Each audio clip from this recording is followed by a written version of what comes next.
السلام علیکم و رحمت الله و برکاته دوستان و هموطنان گرامی.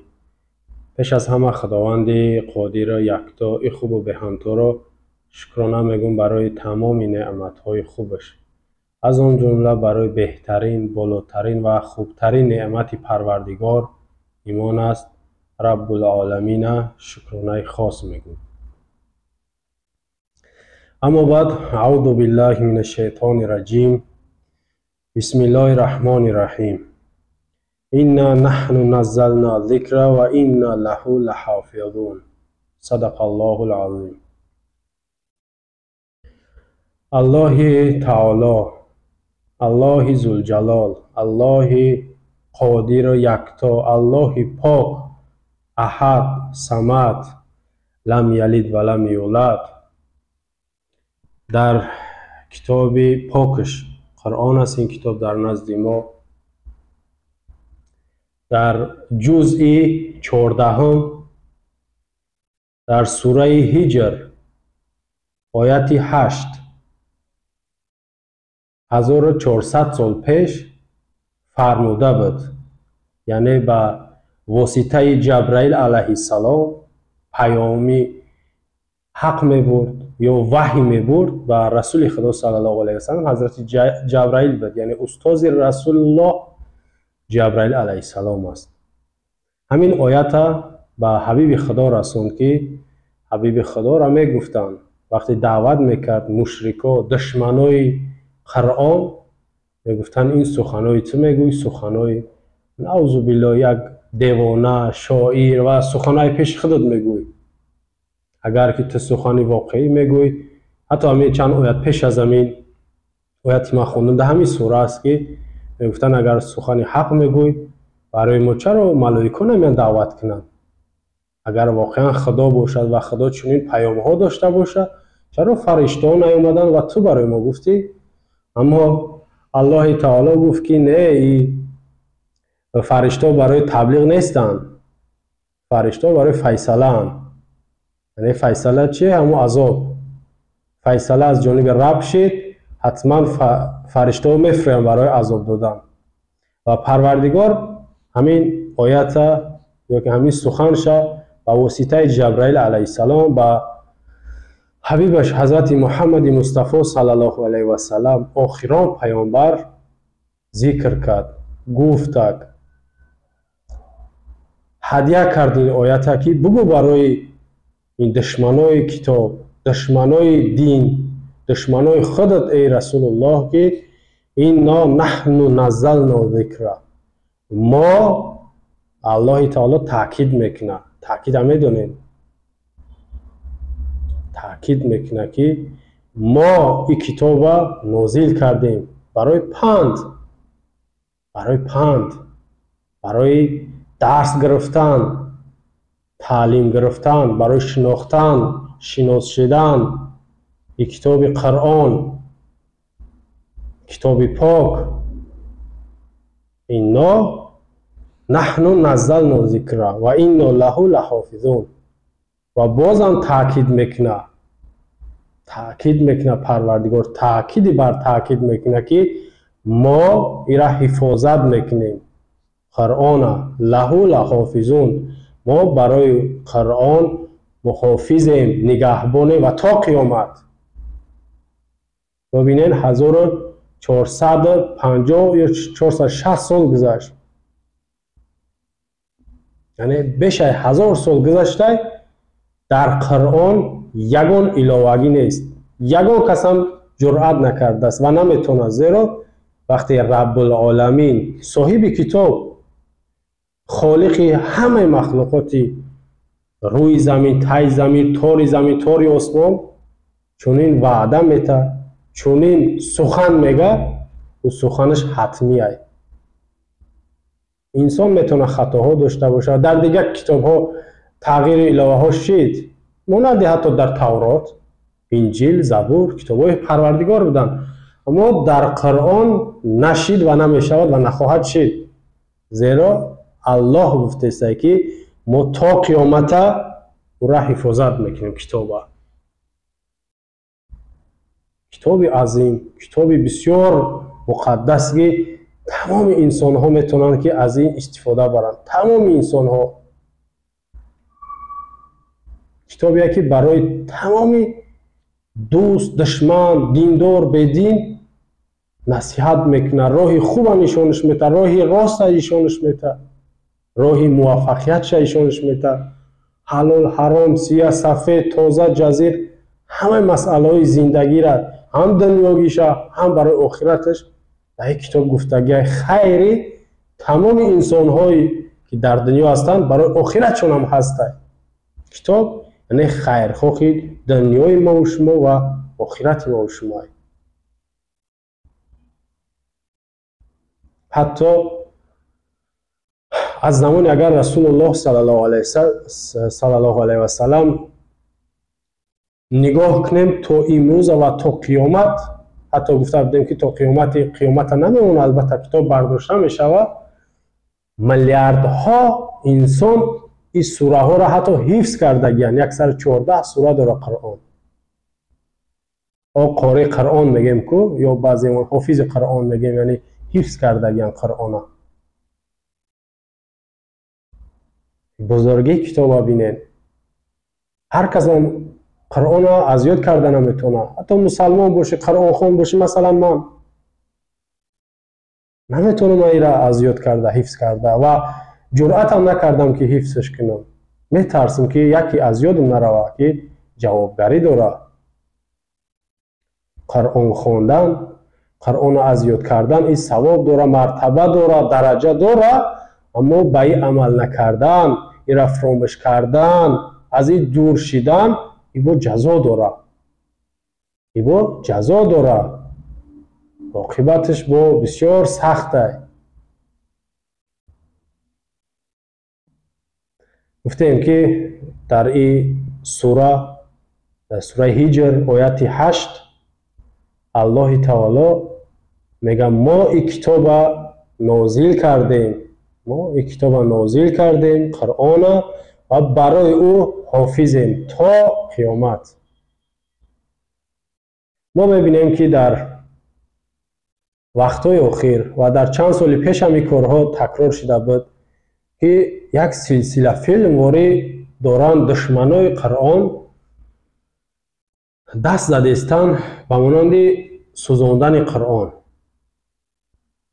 در شویتسیا این دوم بار است که چنین کار کردستان و با اینا با دیگر کشور اروپایی به نام دانیا انتقال دادن که در اونجا هم در نزد سفارتخانه عراق قرآن میسوزانند. ایرا شاید که با در آینده در دیگر کشورهای اروپایی در نزد سفارتخانه یا عراق باشه یا ایران باشه یا مصر باشه یا اون کشور عربی باشه، یعنی به خاطر میسوزانند که یک وسوسه کرده استند، فتنه انداخته استند تا مسلمان ها را شاید که به غضب بیارن، همین مقصد دارن، یا شاید که یگان خواهش طلب دارن از مسلمان ها، نمیدونم یا چی مقصد دارن، اما این عملشون را باز محکوم کردیم، دوباره محکوم میکنیم. یعنی حق ندارن. اگرچه نگاه کنیم ما یار گپ سخت هم بگیم که شاید گپی ما شخصا نمیرسه با اونا و گوش نمیکنن، اما در قرآن در چندین جاش الله تعالی اونا را لعنت کرده گیه. در چندین جای قرآن لعنت الله علی الکافرین گفتگی است. ایرا الله گفتگی صاحب این کتاب. یعنی جواب این نفر را اتوید میگیم، اتویدی چونین دشمنو را، یعنی گپی سخته الله خودش گفتگی شونه. ای گپی سخت ترین در اسلام همین لعنت های. وقتی پروردگار با لعنت کنه یا رسول الله لعنت کنه دیگر یگان شفاعت فایده نمیکنه. یگان شفاعت یگان نفر. وقتی که یا الله یا رسول الله نفر را لعنت کنه، زیرا تمام هستی، تمام دنیا و آخرت مالکی است الله. مالک یوم الدینش میگیم که پادشاهی روز جزا. سوره فاتحه ده. وقتی پروردگار لعنتت کنه دیگر هیچی فایده نمیکنه. هیچی فایده نمیکنه. گفتیم که گپی سخته، جوابی سخته، الله دادگیشونه، لعنتشون کردگیه، دیگه نیاز به گپای سختی ما هم نداره، اما نیاز به این گوشزد داره. یعنی ما باید یک جواب هم بتیم، یک سخنی هم در این اطرافو داشته باشیم که نفرایی که چنین عمل میکنن، یعنی عمل شوم، عمل جنگ اندازی، فتنه اندازی و ایرا آزادی بیان، آزادی سخن میگن، خیلی آزادی رو من قبول ندارم.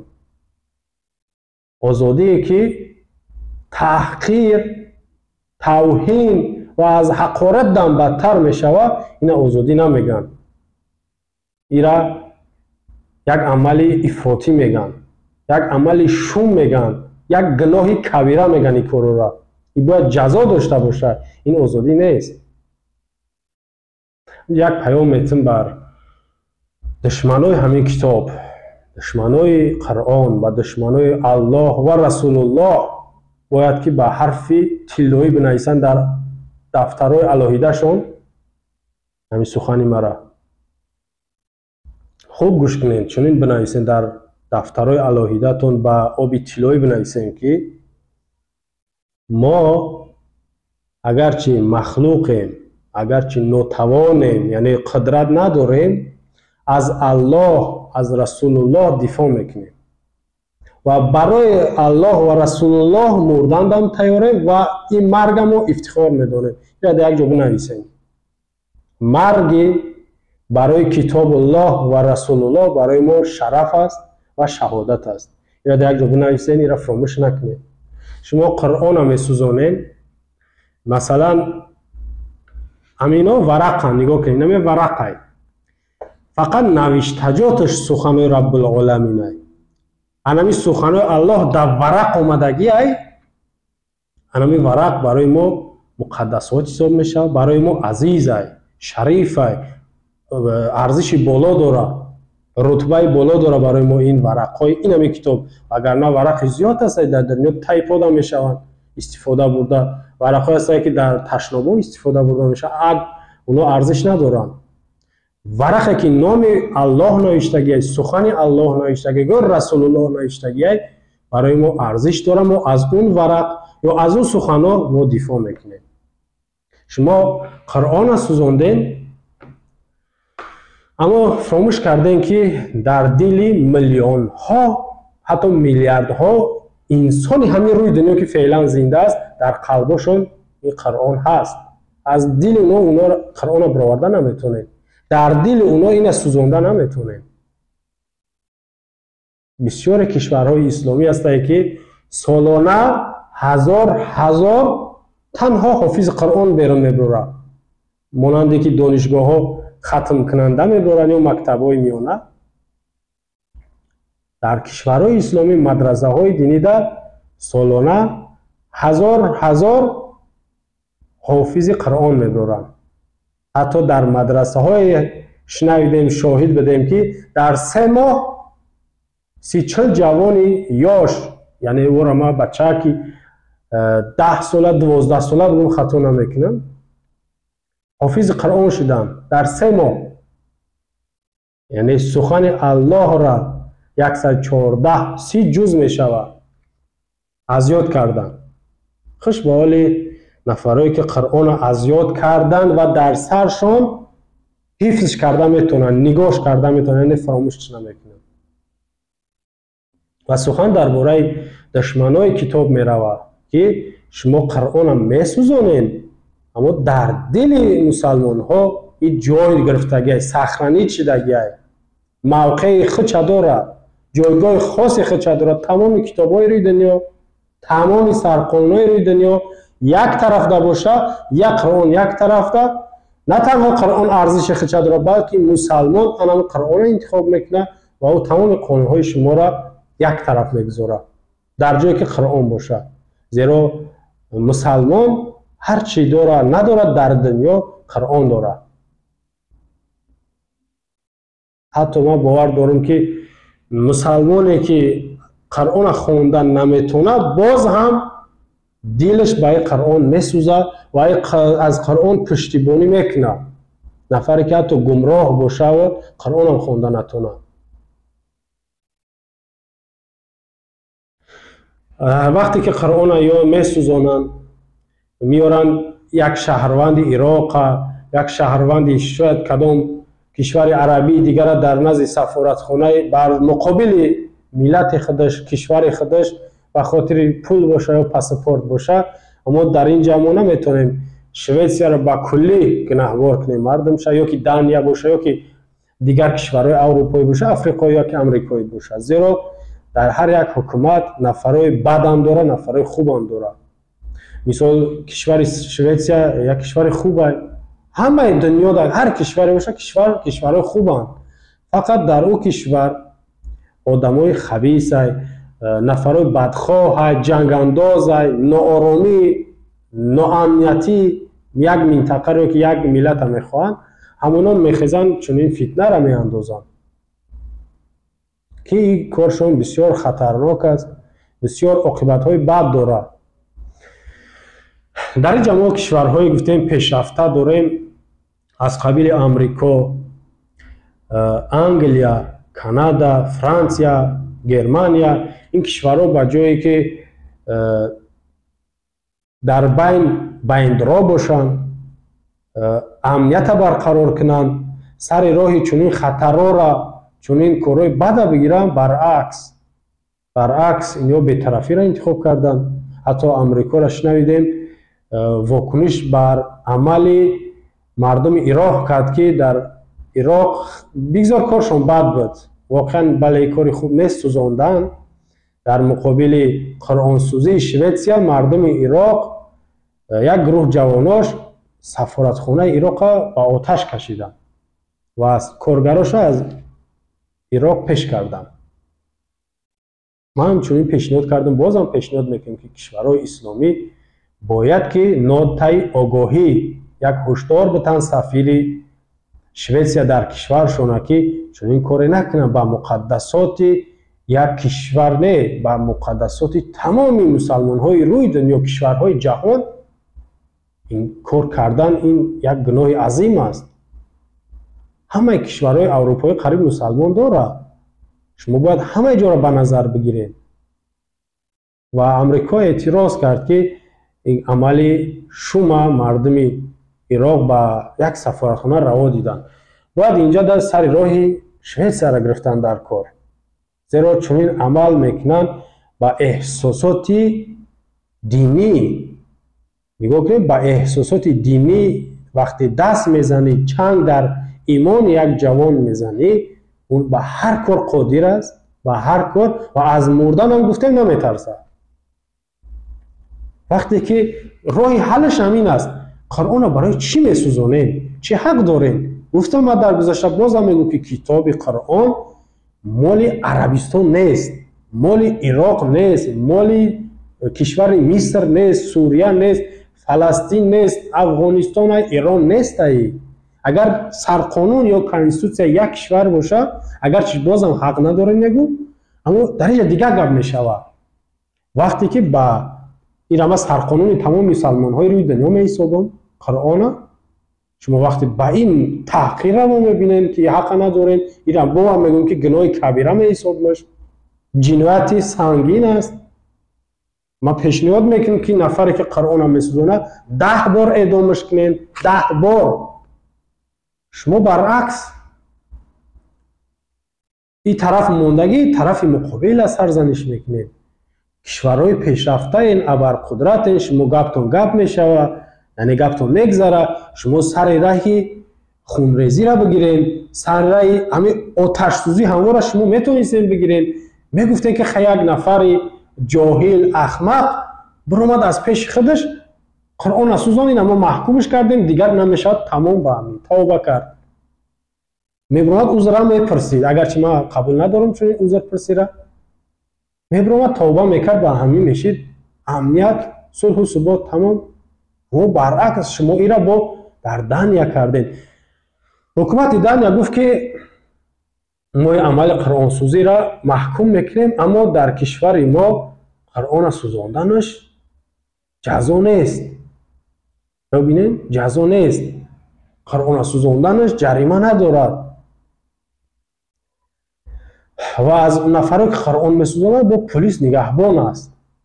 در اطرافشون پلیس میارن، او را دولت میاره، اما نمیدونن که بسیاری کاری هست که اگر جنایت هم نباشه اما یک عملی نمگینه، یک عملی بسیار خطرناکه.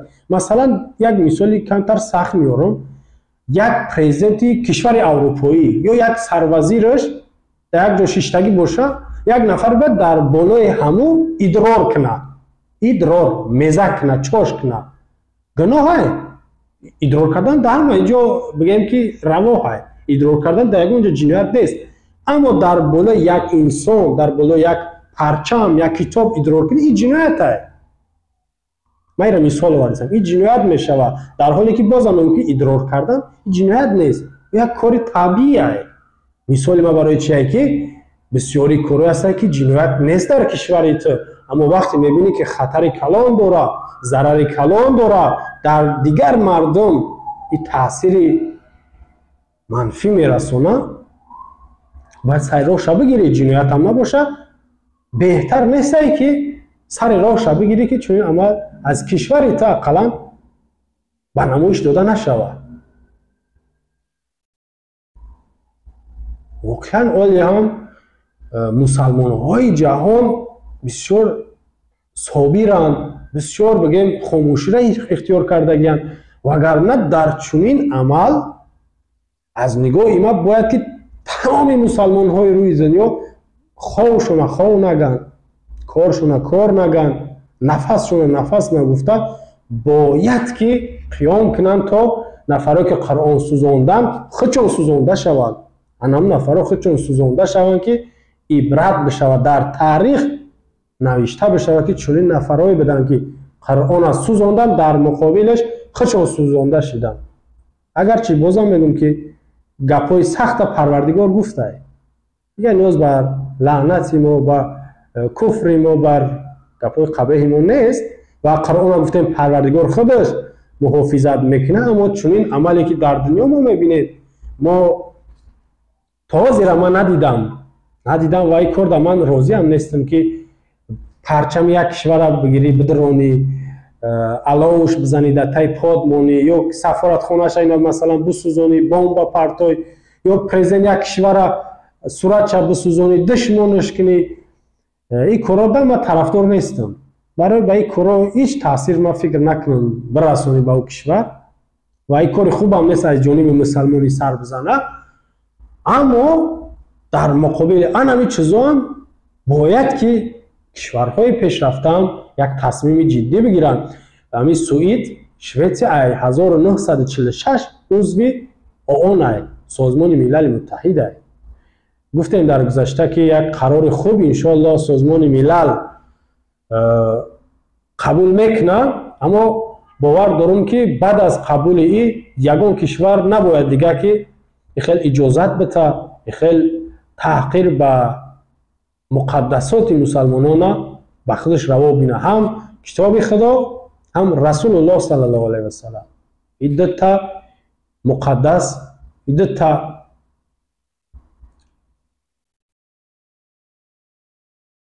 بزرگی ما، دو تا عملی یا یکتش رسول الله ای بگیم پیغمبر آخر زمان و ای کتاب خدا که برای دنیا و آخرت ما در دنیا برای ما نازل شده، ما باید از این کتاب پشتیبانی کنیم و نگذاریم و نگذارند دیگر کشورهای پیشرفته ابرقدرت نگذارند که به تحقیر شوه، ناسزاگویی شوه، نافهمایی ها شوه. باید که سازمان ملل متحد یک قانون خوب ببره و این برای امنیت جامعه، برای امنیت جهان هم خوب است که وقتی قانون ببرن و مانع چنین خرافات، چنین بدعت، چنین منکرات شوند. در اینجا بازم کشورهای مسلمانی را اگرچه آواز ما شاید نرو، اما مسئولیت است یک گفتن از من که تاکید میکنم یا پیشنهاد میکنم که یک هشدار بتن به سفارتخانه شویتزر در کشورشون است، کشورهای اسلامی چند کشور جوابشون دادن، از آن جمله افغانستان و عراق و بعضی کشورها همون هشدار دادن، از آن جمله مصر، ایران و الجزایر.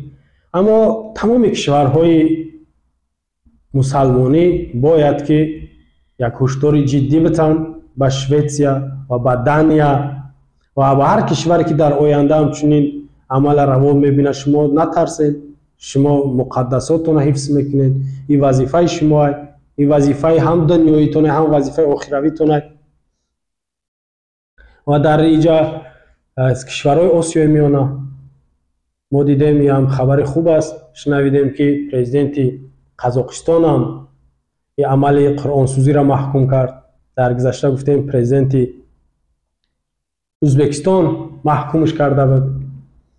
اما یک خبر عجیب و غریب خوندم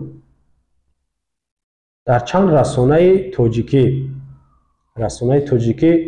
خبر نشر شد که وزارت کارهای خارجه تاجیکستان عمل قرآنسوزی را در شویتسیا محکوم کرد. عذر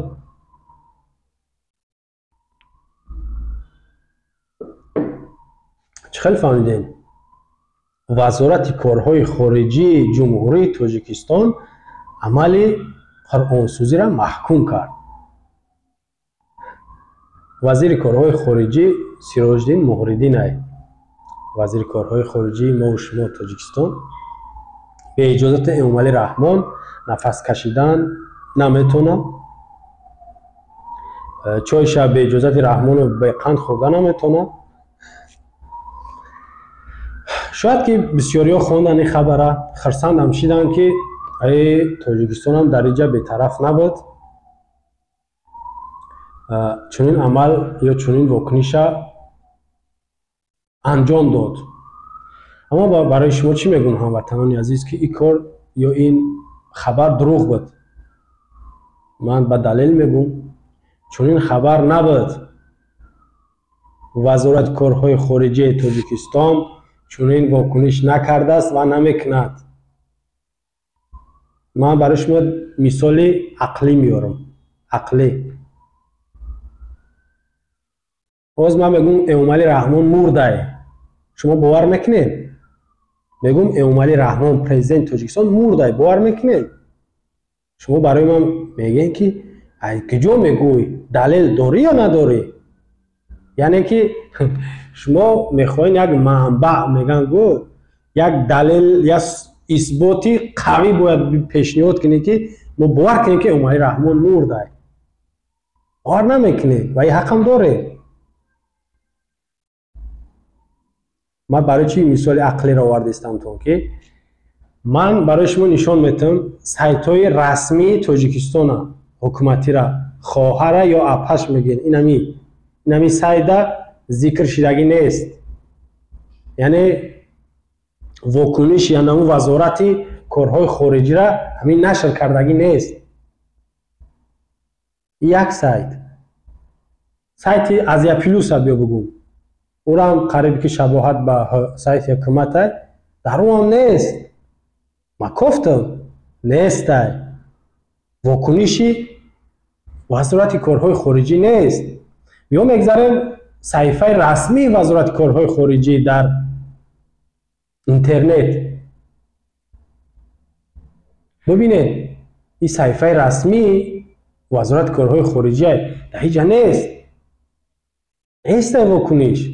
و همچنین یک صحیفه رسمی دیگر در فیسبوک داره، نمی وزارت کارهای خارجی، ببینید در ایش هم نیست. فقط همون سفیر زبیدزاده تاجیکستان در کویت گشت دنبال سونطلبی یا سونکوی با رئیس فوند خیریوی عرب کویت امارات متحده عرب واخوری کرده، طلب داره که کمک کنیم به تاجیکستان.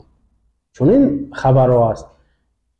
برین بکنین، من رفتم گفتم صحیفه رسمی وزارت کارهای خارجه.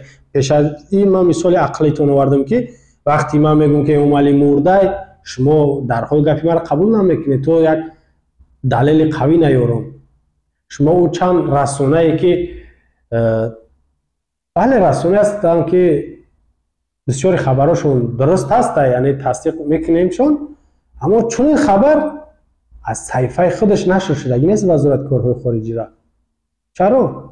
میترسن شاید یک نفر برآمد از وزارت کارهای خارجی، شاید بود یا نبود، زنگ زد به یک رسانه گفت که ما کارمندای وزارت خارجه تاجیکستان عمل قرآنسوزی را محکوم میکنیم و این بیچاره برآمدن نشرش کردن. چرا این صحیفه خودش نشر نشید؟ چرا میترسن؟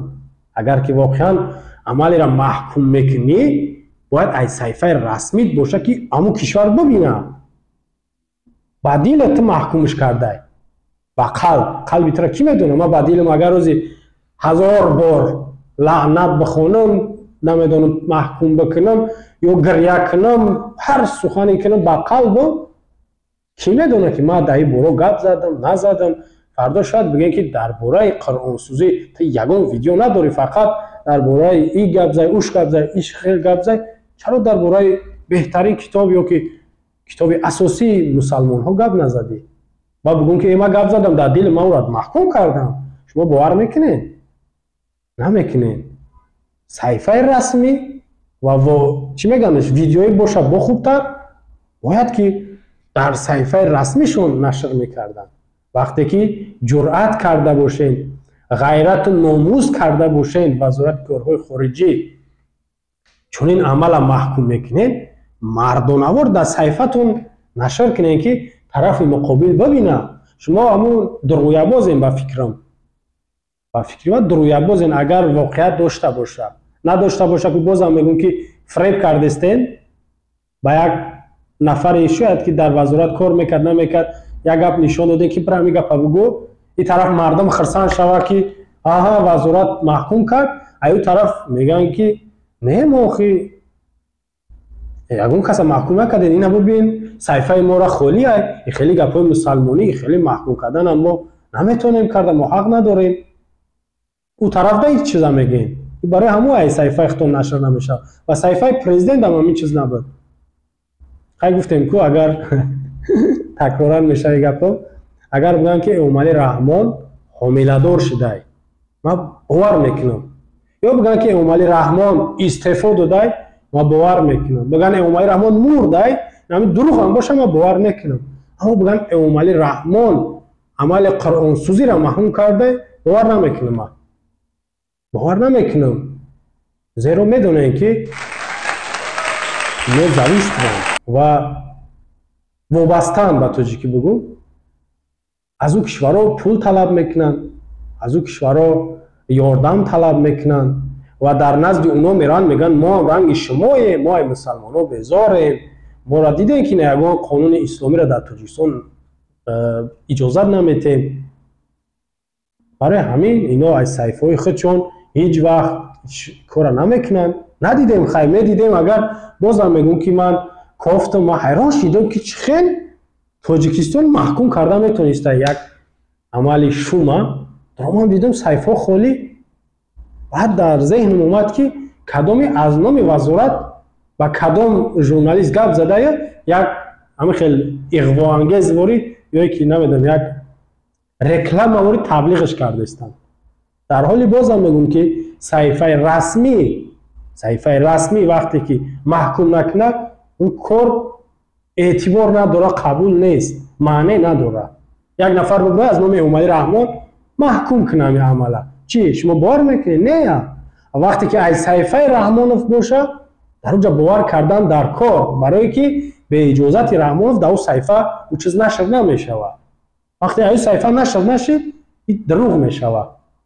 سوء استفاده میگن که از نام وزارت کدامی سوء استفاده کرده است. دوستای عزیز این خبرم به روزیتون بدونه که صحیفه رسمی حکومت چون این عمل محکوم نکردن، از پهلو چند رسانه از نام حکومت برآمد چون این عمل محکوم کرد.